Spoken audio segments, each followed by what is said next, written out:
YouTube.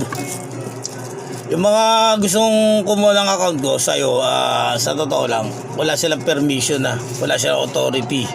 Yan tunay na pangyayari. Kanya-kanya kami ng account. O diba, ba't sila nangingialam sa account ko? O diba? E, binayaran ko yung Google. O diba?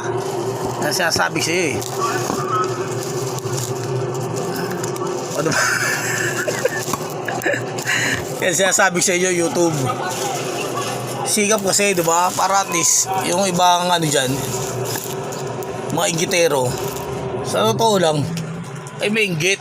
Ako nga, hindi nga ako naiinggit sa mga kayamanan ng mga mayayaman eh. O ba't ako maiinggit? Dadala ko ba yun pag namatay ako? Di ba? Hindi rin. O di ba? Yan ang tunay na mangyayari. Pasa-pasa lang yan eh. O kaya yung mga mayayaman dyan, alam na ang gagawin nyo, di ba? I-donate nyo na sa akin, tapos o di ba? Mag-party-party. O diba yan? Yan sasabing sa inyo eh, diba?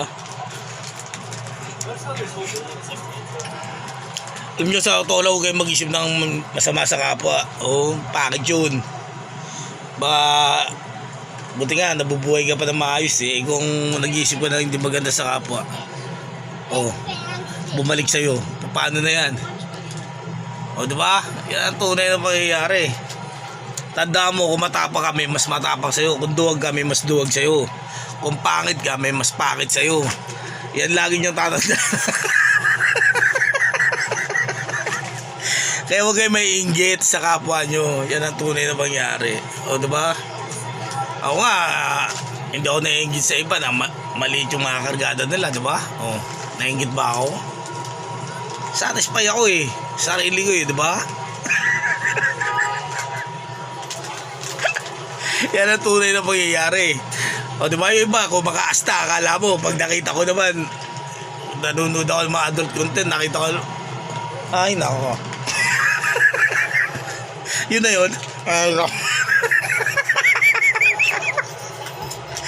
Oy, tsaka yung ano ha, huwag yung pamisasain yung mag-type ng mukha ganito. Tira mo, ginagawa nyo. Oh yeah. Oh yeah. Aha. Oh. Ano eh? Nakakaano ba yun? Masarap ba panoorin yun? Nakakasura. Pinamamiyasa nyo eh. Diba?